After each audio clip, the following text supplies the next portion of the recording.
सब कहते हैं कि एमएलए महराज मलिक के केस पे जो पीएसए लगा है वो गैर आईनी तौर से लगा है। उस पर डिबेट होनी चाहिए, डिस्कशन होनी चाहिए, वोटिंग होनी चाहिए और उसके बाद उसको रिहा कर देना चाहिए। किस तरह देखते हैं इसको? अगर कोई विधायक अपने आप को हिंदुस्तान के कोर्ट से ऊपर समझता है और लगता है उनको कि कानून हिंदुस्तान का उससे वो ऊपर है तो कर लें डिबेट उसके ऊपर। और ये भी सुनने में आ रहा है कि एनसी में कुछ एमएलएज हैं जो खुश नहीं है एनसी से और आने वाले टाइम में ऐसे र्यूमर्स चल रहे हैं, आने वाले टाइम में ऐसा हो सकता है कि उमर अब्दुल्ला की सरकार ऐसे गिरेगी कि खुद ही उनके एमएलएज निकल जाएंगे। देखिए, खुद के एमपी आज उमर साहब को अगर आईना दिखा रहे हैं तो इसमें हमारा क्या कसूर है, हमें ये बता दीजिए। आपकी मंत्री साहिबा कहती है 80% हमारे वादे पूरे हो गए, आपके प्रवक्ता कहते हैं अभी 5 साल पड़े। आपके घर पे ही कंफ्यूजन है, आप किसी को क्या बोलें। ऐसे भी एलिगेशन लगते हैं कि दिल्ली के टच में बहुत सारे एमएलएज हैं जो बातचीत कर चुके हैं दिल्ली के साथ। देखें, दिल्ली वालों को ये सब चीज़ें करने की ज़रूरत नहीं है। पहली बात, 4 वोट आपको एक्स्ट्रा खरीदे आपने, वो कहाँ से खरीदे? बिजली चोरी आप करते रहे। आपने जब रोशनी एक्ट बनाया तब आपने कितनी चोरियां की। जेकेसीए की बच्चों की क्रिकेट की किटें, उनका गेंदों का हिसाब किताब आज तक आपने दिया। 500-700 रुपए में आपने डेली वेजरों का हक आज तक खाया, उनका हक चोरी किया आपने। मैं तो जब चोरी की बातें करना शुरू होंगे तो इतनी सारी बातें मुझे लगता है रात के 10:30 बजे 4 वोट आएगा। मेरे साथ भाजपा के स्पोक्स पर्सन अभिजीत जसरोटिया बातचीत करने के लिए जिस तरह से एनसी में आपस में खलबली मची हुई है और क्या एलओपी जानते हैं कि जम्मू कश्मीर में जो सरकार है उमर अब्दुल्ला और कांग्रेस की अलायंस सरकार, क्या वो टूट सकती है और आगे क्या होने वाला। आपका बहुत बहुत स्वागत है। जिस तरह से मैं एलओपी साहब का बयान सुन रहा था, उन्होंने कहा कि जल्द ही 2-4 महीनों में इस सरकार का एक्सीडेंट होने वाला है क्योंकि इसमें आपस में इनकी नहीं बन रही है। एमपी अग्रहोला की बात करें, मियां अल्ताफ की बात करें, जिस तरह से बयानबाजी हो रही, किस तरह देखते हैं आप? वो एक कहावत है अंग्रेजी में, reckless driver kill and die leaving their kids and kins to cry. तो जब आप रेकलेस किसी भी चीज़ पे चलेंगे और जब आप अपने लोगों को, खासकर अगर आप अपने लोगों को और उनकी बात नहीं मानेंगे या इन सब चीज़ों के चलते और आपको लगता है कि आप एक पर्टिकुलर एक बिलीफ के साथ चल रहे हैं और आपको लगता है 50-60 सालों से जो आपने झूठ बोला, जिसको आपने कभी लिख कर नहीं दिया लोगों को, इस बार पहली बार आपने लिख कर दे दिया। अब लोग आपसे अगर हिसाब किताब पूछ रहे हैं, लोग अब वो बदल गए। ये वो लोग नहीं हैं जो 5 अगस्त 2019 के पहले वाले लोग थे जिनको आप कुछ भी बोल देते थे, कोई भी वादा कर देते थे, लोग भूल जाया करते थे। अब इन लोगों को 5 अगस्त 2019 के बाद वादे जो हैं पूरे होते दिख रहे हैं। लोगों को पक्की सड़कें दिख रही हैं, लोगों को हालात ठीक दिख रहे हैं। और आप खुद सोचिए मलिक साहब, हम किस समय रात का 10:30 बजे हैं और हम कहाँ खड़े हो किस समय इंटरव्यू कर रहे हैं। क्या आज से 4 साल 5 साल पहले आप ऐसा सोच भी सकते थे कि ऐसा चीज़ करना पॉसिबल थी? लोगों ने देखा यहाँ पर हालात सुधर गए। लोग देखने का, अगर एम्प्लॉयमेंट आई थी तो 42,000 नौकरियाँ आई थी, पूरी की पूरी नौकरियाँ आई थी। वो इनके वाला 500-700 रुपये वाला डेली वेजर वाला छलावा नहीं था। अब लोग इनसे पूछ रहे हैं कि आपने जो हमारे साथ मैनिफेस्टो में वादा किया उसे पूरा कीजिए उमर साहब। और उनके खुद के एमपी आज उमर साहब को अगर आईना दिखा रहे हैं तो इसमें हमारा क्या कसूर है, हमें ये बता दीजिए। किस तरह देखते हैं आप कि जो आप बातें पूछ रहे हैं वही बातें एमपी अग्रहोला पूछ रहे हैं? उनने भी कहा कि जो मैनिफेस्टो में हमने वादे किए थे वो पूरे नहीं हुए। आप भी वही सवाल पूछ रहे हैं, लेकिन मैं आपसे सवाल पूछता हूँ कि सेंटर में आपकी सरकार है, जब तक पैकेज नहीं मिलेगी तब तक वादे पूरे कैसे होंगे? एक बात बताएं मलिक साहब, 2014 में जब उमर साहब यहाँ पर सरकार में थे, चीफ मिनिस्टर थे और यूपीए 2 की गवर्नमेंट थी, इनका बजट कितना था? आज से 50%। उसके अंदर से इनको पुलिस का 10 से 20% पुलिस का भी खर्चा निकालना पड़ता था। आज आपके पास डबल बजट है और पुलिस का बिल अलग है। आपके पास पैसे डबल हैं, सब कुछ अलग है, पुलिस अपना खर्चा खुद चला रही है। आपको पैसे कहाँ छोड़ें ये तो बता दीजिए। क्या आपको लोगों से आपने वादे पूरे नहीं करने तो इसका आप किसके ऊपर ब्लेम करेंगे, ये तो बताएं ज़रा। तो अगर उमर साहब को आज अगर ये चीज़ें कोई भी बताएगा तो सच तो एक ही है। मैं बोलूं, पीडीपी वाले बोलें, कांग्रेस वाले बोलें, आगा रूला साहब बोले या मियां अल्ताफ साहब बोलें, सब एक ही बात कहेंगे क्योंकि सच एक है। हाँ, झूठ अलग अलग हो सकते हैं जो उमर साहब रोज़ नया बोलते हैं। सुरेंद्र चौधरी वो बार बार बीजेपी पे तंज कसते हैं और आपके जो लीडर उनके कहते हैं लॉलीपॉप लीडर, और आपको कहते हैं लॉलीपॉप सरकार थी पिछले दिनों, जब इससे 2014 से लेके 2025 तक इन्होंने क्या काम किया यहाँ? मैंने तो उनको जवाब अच्छा खासा दे दिया था और उसके बाद मैंने उनको उनके काले चश्मे का भी जवाब दिया था। हाँ, 1-2 दिन से मैं नोटिस कर रहा हूँ कि सुरेंद्र चौधरी जी ने अब चश्मा उतारना बंद कर, चश्मा उतार के बात करते हैं, यानी कि अब उनको लगता है कि दिखना शुरू हो गया। तो मुझे उम्मीद है कि जब उनको दिखना शुरू होगा तो उनको अपने काम भी दिख जाएंगे सब लोगों के बीच में, और लोगों के क्या काम है वो भी उनको दिखना शुरू हो जाएंगे। देखें, ये मैं इस पॉलिटिकल स्टंट में मैं जाना नहीं चाहता। बात ये है कि आप जो बोलते हो कि हमें एलजी से ऑफिस से प्रॉब्लम है, हमें राजभवन से प्रॉब्लम है, ये लोग काम नहीं करने देते। अरे हर एक ऑफिसर के पीछे आप डंडा लेके लगे रहते हैं। आप कभी इसकी ट्रांसफ़र कर, कभी उसकी ट्रांसफ़र, वो इख्तियारात आपके पास हैं, बजट आपके पास पहले से डबल है, सब कुछ आपके पास है। सिर्फ एक काम आपका नहीं है, आपकी इच्छा शक्ति नहीं है काम करने की, आप लोगों का काम नहीं करना चाहते हैं। इसीलिए लोग आज आकर आपके साथ ये सब कर रहे हैं। और बड़ी बात है आपके जो 2 इलेक्टेड मेंबर पार्लियामेंट है, क्योंकि तीसरे वाले जो इलेक्टेड हो सकते थे उनको तो बारामूला के लोगों ने मना कर दिया। 2 इलेक्टेड एमपीज का उमर साहब को आईना दिखाने का मतलब ये है कि ना अनंतनाग राजौरी पुंछ के लोग आपके साथ हैं, ना श्रीनगर सिटी और इसके गांदरबल वगैरह के एरिया के लोग आपके साथ हैं। बारामूला वालों ने पहले ही आपको टाटा बाय बाय कर दिया था।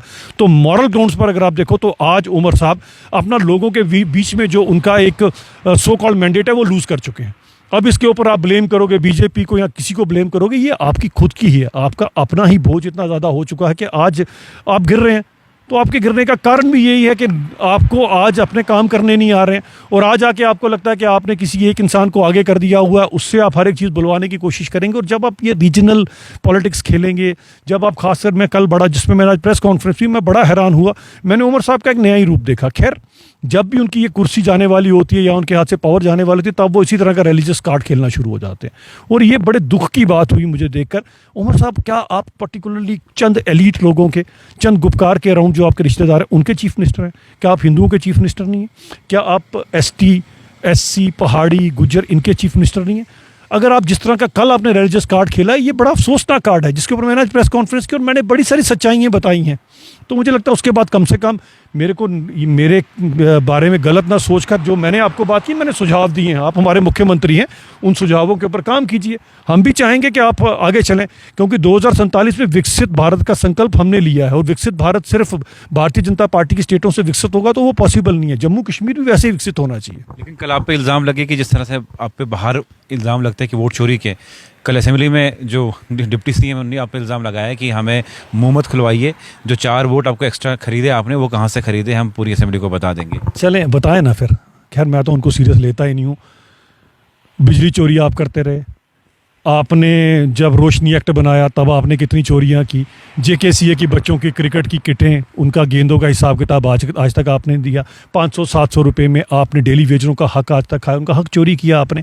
मैं तो जब चोरी की बातें करना शुरू होंगे तो इतनी सारी बातें मुझे लगता है रात के 10:30 बजे 4 वोट आए कहाँ से आपको? देखें, जिसकी इनर कॉशियस जाग गई, जिसको दिख गया, जिस किसी को दिख गया कि ये जो हो रहा है गलत हो रहा है, हर एक इंसान के अंदर वो ज़मीर, वो ईमान होता है, जिसके अंदर वो चीज़ आ गई, उन्होंने आपके खिलाफ वोट किया। और बड़े सारे लोग हैं जो, अगर आज आप सही में, मैंने कल कहा था एक इंटरव्यू में, अगर आज आप लाई डिटेक्शन टेस्ट करवा लेना, मुझे लगता है 90% जो इन्हीं के खुद के लोग हैं वो शायद इनके खिलाफ वोट करेंगे। ये बार बार आप क्यों कह रहे हैं? और ये भी सुनने में आ रहा है कि NC में कुछ MLAs हैं जो खुश नहीं है NC से, और आने वाले टाइम में ऐसे र्यूमर्स चल रहे हैं, आने वाले टाइम में ऐसा हो सकता है कि उमर अब्दुल्ला की सरकार ऐसे गिरेगी कि खुद ही उनके MLAs निकल जाएंगे। देखिए, जब आप लोगों के साथ ऐसे भी एलिगेशन लगते हैं कि दिल्ली के टच में बहुत सारे MLAs हैं जो बातचीत कर चुके हैं दिल्ली के साथ। देखिए, दिल्ली वालों को ये सब चीज़ें करने की ज़रूरत नहीं है। पहली बात आप समझ लीजिए, आपके अंतर्कलह है, आपके खुद लोग आपसे डिससेटिस्फाइड हैं। उसका कारण आप समझ ही लीजिए क्या है क्या नहीं है। क्यों? क्योंकि आप एक डिक्टेटरशिप के साथ काम कर रहे हैं। आपने वहाँ से जम्मू से एक इंसान को उठाया, उसको आपने अपना डिप्टी CM बना लिया हुआ है, और आपको लगता है जो पुराने लोग आपके साथ हैं उन सब के सबको पीछे कर दीजिए। कोई अगर आप अपने हक हकूक़ की बात आपसे करेगा, आप ही का कोई विधायक आपके पास आएगा, आप ही का कोई वर्कर अगर आके आपसे बात करना चाहता है, तो उसको एक गेट वे है जिसको क्रॉस करना है। जब आप एक्सेसिबल नहीं हो लोगों को, जब आप अपने ही वर्कर्स को एक्सेसिबल नहीं हो, तो आम जनता को कहाँ एक्सेसिबल होगे? तो आज जनता की तरह इनका वर्कर, इनके लीडर्स भी ठगा हुआ महसूस कर रहे हैं। तो मुझे लगता है कि इन सब चीज़ों के ऊपर इनको कम से कम एक आत्मचिंतन करना चाहिए, खुद ब खुद को अपने इंट्रोस्पेक्ट करना चाहिए अपने आप को, कि ये सब चीज़ें जो हैं ये क्यों हो रही हैं मेरे साथ, और किसी के ऊपर कसूर लगाने या हमें कुछ कहने का क्या फ़ायदा। आप ज़रा अपने आप को देखिए, अपने आप को चेंज कीजिए। लेकिन जिस तरह से उमर साहब ने परसों बात की कि जो जम्मू कश्मीर में प्रीपेड मीटर्स लगने चाहिए, मेरी आंटी घर में प्रीपेड मीटर्स हैं, उसके बाद MP आगर अरोड़ा ने कहा, मियां अल्ताफ़ ने कहा कि इस तरह की बात नहीं करनी चाहिए। आप किस तरह देखते हैं इन चीज़ों को? देखिए, हमने तो इस सरकार को ये देखा कि 50-60 साल के झूठ के बाद पहली बार इन्होंने लिख कर दे दिया। लिखने के बाद जो कहते थे मुफ्त बिजली देंगे, आज तो ये कहते हैं पहले पैसे दो फिर बिजली देंगे। वो समय दूर नहीं कहेगा पहले पैसे दो फिर आपको पानी देंगे। और इनका तो बस इन फिजाओं पे नहीं चलता, इन हवाओं पे नहीं चलता, वरना शायद ये बोलते कि हवा भी आपके घर पे तब पहुंचेगी जब उमर साहब की पार्टी को, उमर साहब की गवर्नमेंट को एक आम पब्लिक पैसा देगी। ये लोगों को आज मोदी जी की स्कीमें घर घर पहुंच रही हैं, जनधन खाते में उनके पैसे घर घर पे पहुंच रहे हैं। मैंने आज अपनी प्रेस कॉन्फ्रेंस में 4 से 6 ऐसी एग्जाम्पल्स दी हैं जिनमें लोगों ने गोल्डन कार्ड से जो है अपना इलाज करवाया है। किसी ने अपने घुटने बदलवाए, किसी ने अपनी किडनीज का इलाज करवाया, किसी बुजुर्ग महिला ने अपनी आंखों का इलाज कराया। आज लोगों को घर बैठ के सभी सहूलतें मिल रही हैं। आपने इसमें क्या किया उमर साहब? आज तक एक बता दीजिए जो ऐसा काम आपने लोगों के लिए किया होगा। लोग पूछेंगे नहीं आपसे, 60-70 साल का रिपोर्ट कार्ड आपसे नहीं पूछेंगे, और अब तो 1 साल का आपसे रिपोर्ट कार्ड मांग रहे हैं। और आपकी मंत्री साहिबा कहती है 80% हमारे वादे पूरे हो गए, आपके प्रवक्ता कहते हैं अभी 5 साल पड़े हैं। आपके घर पे ही कंफ्यूजन, आप किसी को क्या बताएंगे। लेकिन एक और बिल आया, पीडीपी ने कहा कि जितने भी स्टेट लैंड में मकान बने हुए हैं या घास चराई में, उनको रेगुलाइज किया जाए। उस बिल को सीएम ने खारिज कर दिया, सीएम ने उस बिल को। और उसके बाद एनसी कहती है कि जो बिल पीडीपी ने लाया वो सिर्फ आरएसएस के लोगों के लिए, बीजेपी के जो संघ के दोस्त हैं नागपुर में, उनको फ़ायदा पहुंचाने के लिए लाया था। देखें, बात ये आती है कि जो कुछ आपने यहाँ पर किया है पुराना, जहाँ पर जो कर रखा है, चाहे वो रोशनी एक्ट के समय का लगा लीजिए, आपने अपने ही रिश्तेदारों को सब कुछ बांटा, किस गरीब किस पसमानदा का फ़ायदा हुआ मुझे बता लीजिए। जो भी आपने आज तक लैंड दी, किसको दी? क्या किसी गरीब ने आपसे लैंड ली है? मुझे बताएं। आप जो लोगों को बोलते हैं 5 मरले में ज़मीन दूंगा या घर बनाकर दूंगा, वो आप बनाकर दे दो, वो तो केंद्र बनाकर दे रहा है। वो तो आवास योजना के पैसे हैं जो हम दे रहे हैं। उमर साहब क्या कर रहे हैं ये तो बताएं। स्कीमें मोदी जी की, स्कीमें बीजेपी की, आप उस पर एनसी का ठप्पा लगाएंगे और लोगों को दे देंगे और लोगों को कहेंगे मैंने दिया है, तो ये पब्लिक है उमर साहब, ये बेवकूफ़ थोड़ी ना बनेगी। जो पीडीपी ने बिल लाया था कि इनको मतलब जो स्टेट लैंड पे मकान बने हैं या घास चराई पे मकान बने हैं, जो कंस्ट्रक्टेड एरियाज़ हैं, उन कॉलोनीज को रेगुलाइज किया जाए, उसको सही मानते थे? देखें, ये तो उनका अपना ही एक डिज़ाइन है जिसके अंदर वो चंद वैसे लोगों की मदद करना चाहते हैं। उनका भी किसी तरह से कोई किसी गरीब की, किसी पसमानदा की मदद करने की मर्जी उनकी भी नहीं होती, तो उनके पास भी काफ़ी समय था, करते किसी का। मेरा ये मानना 2 चीज़ें होती हैं, एक होती है मजबूरी और एक होती है कि जब आप लालच के करते हैं। अगर किसी ने 5 मरले 2 मरले की ज़मीन अगर किसी बेचारे ने वहाँ पर कुछ किया भी है, तो जिसने 10-10 कनाल, 50-50 कनाल, 100-100 कनाल घेर कर रखी है, क्या उसके खिलाफ कार्रवाई नहीं होनी चाहिए?